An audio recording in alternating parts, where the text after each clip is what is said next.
Alors, les ayatollahs, comme je vous ai dit, c'était fabriqué par la Grande-Bretagne, tatati tatata. Après, il y en a un ayatollah iranien. Le turban, il est blanc. Les turbans blancs, c'est des Iraniens. Mais le turban noir, c'est 100% arabe, puisqu'ils sont descendants de Mahomet. Il était, ce monsieur-là, ministre de l'espionnage et contre-espionnage d'Iran. Il s'appelle Moslehi. Lui-même, il dit les Britanniques, ils sont tellement malins, plus malins que Mossad, plus malins que CIA, puisqu'ils réussissent d'infiltrer même chez nous en fabriquant des mouvements politiques et en fabriquant des ayatollahs. Et il cite une partie politique iranienne qui s'appelle Anjuman Hojjatiyeh. Ce sont maintenant c'est Jebheye Paydari, Front de Résistance et beaucoup d'autres. Il dit ça, ça a été fabriqué par les Grands-Bretons. Alors, ce mouvement-là qui lui, il cite, et il dit que c'était fabriqué par les Britanniques depuis des années, hein, à l'époque de Shah d'Iran. Ça, c'est très important parce ce sont eux qui ont le pouvoir. Ils ont tué tous les gens, massacré, tout ça, et ce sont eux. Et leur slogan, c'est le Mahdi va venir. C'est le Moshe, on dit, Jésus, il va revenir. Cette histoire-là, il dit Mahdi va venir nous sauver, mais avec une idéologie et argument très réactionnaire. Et tous les gens qui parlent, parce que vous savez qu'on dit, on va libérer le Quds. Pourquoi? Puisque Imam Zaman, Imam Mahdi va venir. Mahdi, c'est le 12e imam chiite. Il a disparu, il est mort. Mais ils disent qu'il a disparu, qu'il va venir.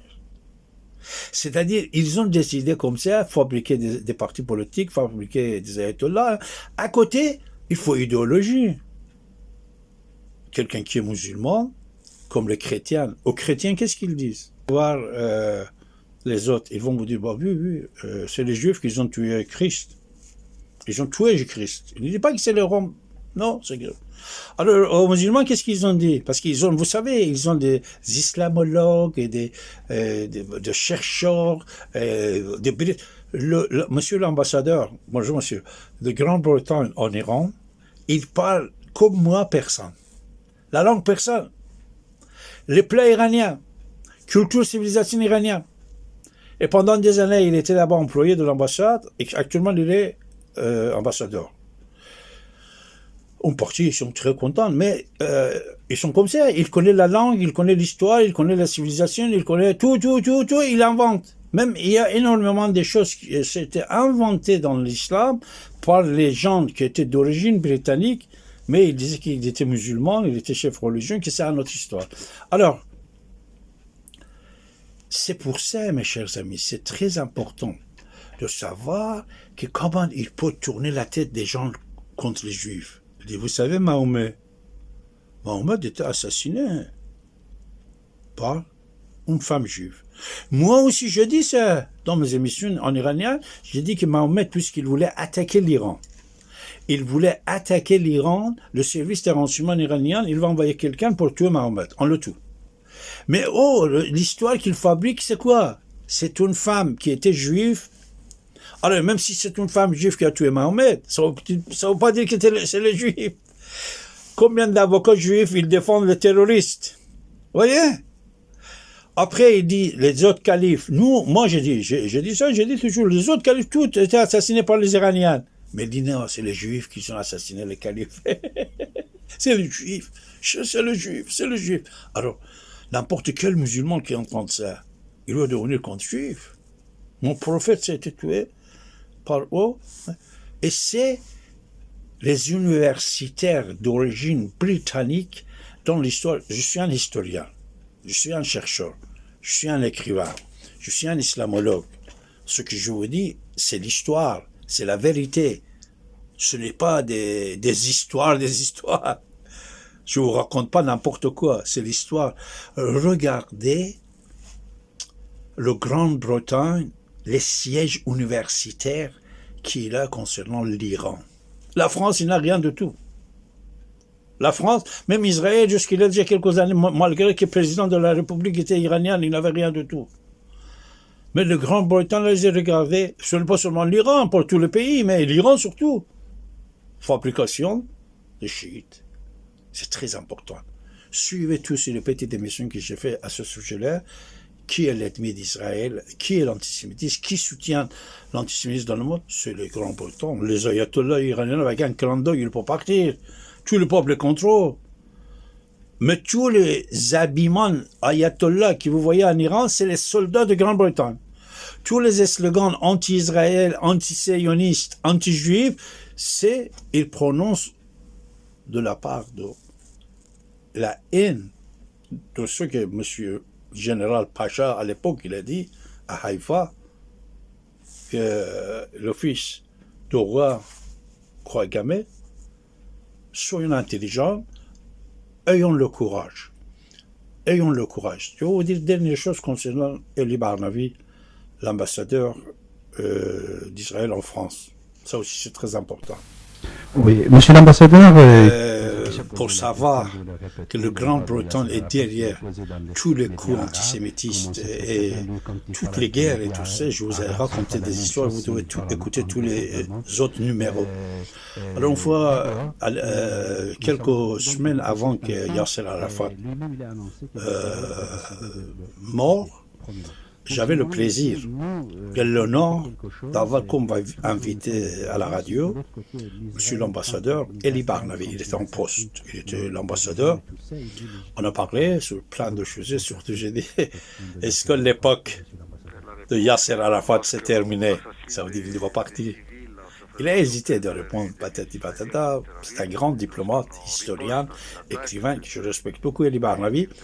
Alors, dernière question. Monsieur l'ambassadeur, malgré tout ce qu'on vient de dire depuis 30-40 ans, le débat qu'on a eu ensemble, tout ce qu'on a parlé, tout ça, alors, vous savez alors que c'est le Grand-Bretagne qui est derrière tout ça, parce qu'on fait aussi, on avait une réunion avec les Shahid palestiniens, qu'on a parlé à ce sujet. Alors, j'ai dit, monsieur l'ambassadeur, on sait que pour la plupart de ces choses-là qui passent contre Israël, contre les Juifs, c'est Londres qui est derrière. Alors, il a dit, David, alors pourquoi vous ne faites rien de tout? Alors il m'a dit, parce qu'il est très aimable, diplomate, poli, un homme d'État. Et le Barnum, il a dit, écoute David, déjà nous avons un ambassadeur en Grande-Bretagne. Tu dois poser cette question à lui. Mais je vais te répondre deuxièmement, écoute David, nous sommes entourés d'ennemis. Entourés d'ennemis. Autour d'Israël, c'est vrai, il a raison. Même si aujourd'hui quelqu'un lui signe un accord, cet accord, puisqu'il sait qu'il ça va être dans ses intérêts à lui. Comme ici, quelqu'un il a des problèmes juridiques, problèmes comptables. Oh, tu ne connais pas un comptable juif? Tu ne connais pas un avocat juif? L'autre jour, on était là-bas après ministre. Éric Dupont-Moretti, ministre de la Justice, Éric Dupont-Moretti, monsieur le ministre, est en train de parler à notre avocat, lui aussi juif, il l'attaque. Pourquoi? Parce qu'il a défendu les criminels juifs, anti-juifs. Il a défendu les terroristes anti-juifs. L'autre avocat était contre lui, c'est-à-dire, quand ils ont besoin, ils cherchent les juifs parce que les juifs, ils travaillent bien. Ils ne regardent pas l'idée, l'idéologie, la religion, race, ethnie de la personne. Il fait bien son travail. C'est pour ça si de temps en temps il embauche certains individus ou n'importe quel endroit c'est juif, ça ne veut pas dire que tout le monde pense comme lui. Alors, Eli Barnavi, il m'a dit David, on a entouré d'ennemis. Alors déjà, laisse-nous nous arranger, nous continuer à nous battre avec nos ennemis qui sont autour de nous, ou même chez nous. Alors pour aller en Grande-Bretagne, on ne va pas créer un autre. Mais j'ai gardé le respect pour Eric Barnavi, je n'ai rien dit. Mais aujourd'hui, Bennett et les autres pouvoirs en Israël, ils ont déjà compris. Ils disent non. La tête de serpent, on doit le couper. La tête de serpent, c'est l'antisémitisme. en Grande-Bretagne historique, la création d'Israël et tout ça, la jalousie, et les ayatollahs iraniens. Les ayatollahs iraniens, que eux, comme le Britannique, je pense que Mohamed s'était tué par on doit travailler dans ce domaine pour que la paix soit bien installée, que la colonisation britannique sorte du monde entier et qu'il entre dans leur île comme ils ont sorti du BRICS. Leurs BRICS, c'est chez eux, ils n'ont pas le droit d'entrer et faire des bêtises et faire jouer le James Bond. James Bond, ça existe. Dernière chose que je vous dis dans cette émission, James Bond, Monsieur James Bond, il existait, il était un agent qui faisait ce que vous pouvez voir, 007. 007, c'était son numéro. 7e agent spécial. Mais après lui, il y avait plein d'autres. Alors, je vais vous donner un autre secret. Je vous ai donné beaucoup de secrets. Je vais vous donner un autre secret. Écoutez bien, c'est très important. Alors, ce secret que je vais vous dire encore sur Grande-Bretagne, vous connaissez toutes et tous Mission Impossible. Cette feuilleton de Mission Impossible, c'était créé et fabriqué par Reza Badi'i, un écrivain, metteur en scène iranien. Il est décédé aux États-Unis il y a déjà quelques années. J'avais le plaisir de l'avoir parmi mes amis. C'est lui qui l'a fabriqué, les Missions Impossibles. Vous voyez, Mission Impossible, c'est quoi? C'est les agents secrets britanniques qui vont aller faire shooter tel gouvernement, tuer telle personne, faire patate. C'est Mission Impossible. Et je ne vais pas savoir que c'est le Grande-Bretagne. Alors, un jour, j'étais avec Reza Badi'i à Los Angeles. Malheureusement, on vient d'entendre triste nouvelle de Los Angeles. Alors, j'ai dit, écoute, monsieur Badi'i, venez, on va manger ensemble, tout ça, on va prendre un verre ensemble. J'ai dit, tu étais très malade dans Mission Impossible. Il a dit, quoi? J'ai dit, c'est-à-dire, tu es en train de montrer au monde entier que les Britanniques, comme ça, avec le magouille, avec de ruse, avec tout ça, il intervient dans la diplomatie mondiale. Et personne ne sait pas ça. Il a souri, il a pris ma main, il a embrassé ici. Il a dit, David, après des années, plus d'un demi-siècle, tu es la seule personne qui me dit ça, qui t'a compris mon idée. Il a dit, moi j'étais jeune en Iran. Quand j'ai quitté l'Iran, il y avait... j'étais victime, j'étais en prison à cause des Britanniques, à cause du parti politique, je ne veux pas entrer dans... Et là, j'ai pensé, j'ai compris, j'ai décidé de faire un travail. Et aujourd'hui, avant de mourir, parce que 2 ans après, il est mort. Il est mort 2 ans après. Il a dit, David, je suis très content de t'entendre que tu me dis ça. Ah oui, j'ai fait ça pour montrer au monde entier le visage caché de Grande-Bretagne. Mission Impossible, c'était une autre sorte de James Bond. Tous les films de James Bond, vous avez regardé, vous regardez toujours. Même la reine, elle est descendue par James Bond et tout ça. Mais jamais vous ne comprenez pas, ne vous voulez pas penser que c'est James Bond. C'est les ayatollahs, c'est les Houthis, c'est les Hamas. Hein? C'est les Palestiniens depuis 70 ans de Arafat, George Habash, Naïf, Ouatmé, Carlos, tous les chefs. Mais ce n'est pas Grande-Bretagne qui directement il finançait tous ces mouvements. C'était fait par Libye, la Syrie, Arabie Saoudite, Jordanie, et l'autre pays, sauf l'Iran, le Shah d'Iran, il n'a pas soutenu les Palestiniens. Et c'est les Palestiniens qui ont participé dans la révolution islamique d'Iran, ils ont fait gagner. Et c'est les Palestiniens qui ont assassiné plusieurs personnalités iraniennes, y compris Dr Kourosh Aryamanesh ici à Paris, l'ancien ministre d'éducation iranienne, mon ami, Aryamanesh, et beaucoup d'autres personnes, s'étaient tués ici par les Palestiniens, par le Hezbollah libanais. mais sous le compte de la République islamique d'Iran. Anis Nagash, il a tué des policiers. Français, il voulait tuer. Il voulait tuer Shapur Bakhtiar. Voilà, tout ça, vous voyez. Ils sont tellement capables. L'Iran, il va tuer Bakhtiar. Il a envoyé un Libanais. Il va tuer telle personne. Il a envoyé un Palestinien. Ils vont faire la révolution. Vous savez, on a trouvé des documents. La révolution islamique d'Iran, à l'époque, il y a des Palestiniens dans les manifestants avec le pistolet qu'ils tirent sur les soldats, que les soldats ils tirent pour tuer. Soyons intelligents. Et on va remercier le peuple d'Israël pour la force qui a montré pendant 2 ans. 12 ans la guerre contre Israël. Les Arabes, ils n'ont pas pu faire pendant une semaine. Ça, c'est une force mondiale qui est derrière les ayatollahs. C'est une force mondiale. Bibi, il était intelligent et gentil. Il a montré que même avec pager, avec le téléphone portable, il peut tuer tous ces gens-là. Il peut tuer tout, il en écoute tout. Mais on est des êtres humains quand même.